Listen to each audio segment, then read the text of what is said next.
কাতারে যাদের কাছে একটা ড্রাইভিং লাইসেন্স আছে আমি মনে করি তাদের কাছে একটা স্বর্ণের ডিম পাড়া রাজাহাঁস আসে।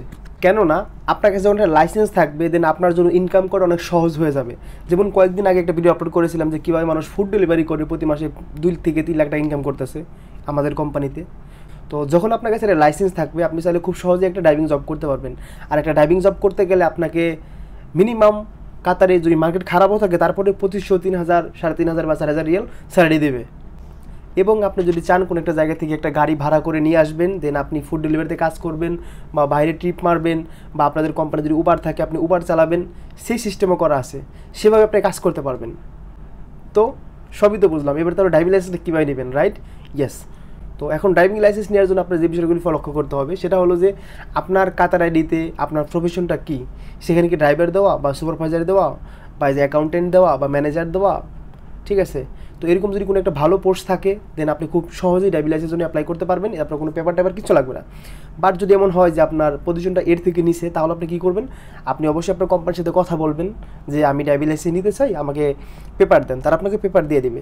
আর যদি আপনি ফ্রি ভিসা কোনো কোম্পানি থাকে তাহলে কোনো কথাই নেই, নো প্রবলেম, ভেরি ইজি নিতে পারবেন। সো এবার আপনার নেক্সট স্টেপ, পেপার নেওয়ার পরে আপনি কোনো একটা ড্রাইভিং একাডেমিতে যাবেন, আপনার নিয়ারেস্ট, আপনি যেখানে থাকেন সেইখানে সবথেকে কাছে কোন ড্রাইভিং স্কুলটা আছে সেখানে আপনি যাবেন। লাইক আমি আপনাকে বলি Doha driving academy, Gulf driving academy, Dallah driving academy, Karwa driving academy, এরকম অনেকগুলি আছে।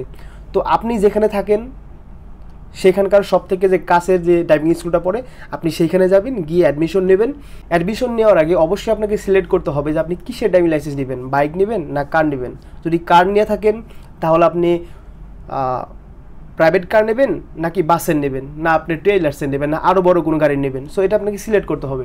তো আমার রিকমেন্ডেশন থাকবে আপনার যদি প্রিভিয়াস কোনো এক্সপিরিয়েন্স না থাকে তাহলে আপনি একটা প্রাইভেট কারের লাইসেন্স নেন, অটো নেন। বিকজ আপনি যদি ম্যানুয়াল নিতে যান, manually as a first time আপনার জন্য একটু কষ্টকর হতে পারে। আপনার যদি এক্সপিরিয়েন্স থাকে সেটা অন্যভাব, এবং কি আপনি অটো নিলে খুব সহজে পাস করতে পারবেন, ঠিক আছে?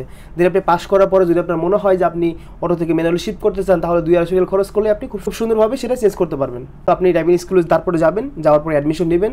এখানে অ্যাডমিশন নিতে অ্যাটলিস্ট 3800 থেকে 4000 রিয়াল লাগবে, ঠিক আছে?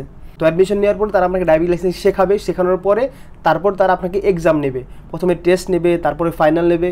সো একটা কথা আমি আপনাকে বলে রাখি, সেটা হলো যে আপনি যদি নতুন হয়ে থাকেন তাহলে আপনি কখনোই এই ভুলটা করবেন না। সেটা হলো আপনি ফাইনাল টেস্ট 2টা পাবেন। ফার্স্ট একটা টেস্ট আপনি দিবেন, দেওয়ার পরে যদি দেখেন যে পাস করছেন আলহামদুলিল্লাহ, আর যদি ফেল করেন তাহলে সেকেন্ড টেস্টে গিয়া আপনি ভুলেও আর রিস্কটা নেবেন না। তখন আপনি কী করবেন, সস্তা বা দালাল ধরবেন, ধরে আপনি টাকা দিয়ে হলেও লাইসেন্সটা নিয়ে নেবেন। কারণ যদি আপনি সেকেন্ড টেস্টে আবার ফেল যান তাহলে কিন্তু আপনার টাকাটা পুরো বাতিল হয়ে যাবে। তো এই জন্য বলবো আপনারা ঠিক সেম প্রসেসটা ফলো করুন, আপনারা তারপর ড্রাইভিং লাইসেন্স নিন। তো আশা করি বুঝতে পারছেন যে একটা ড্রাইভিং লাইসেন্স কাতারে কীভাবে নিতে হয়। আশা করি ভিডিওটা ভালো লেগেছে। যদি ভালো লাগে প্লিজ একটা লাইক দেবেন এবং চ্যানেলটা সাবস্ক্রাইব করে আমাদের সাথেই থাকবেন। তো নেক্সট ভিডিও ইনশাআল্লাহ আবার দেখা হবে। এই সময় ভালো থাকবেন, নিজের খেয়াল রাখবেন। টেক কেয়ার, আসসালামু আলাইকুম।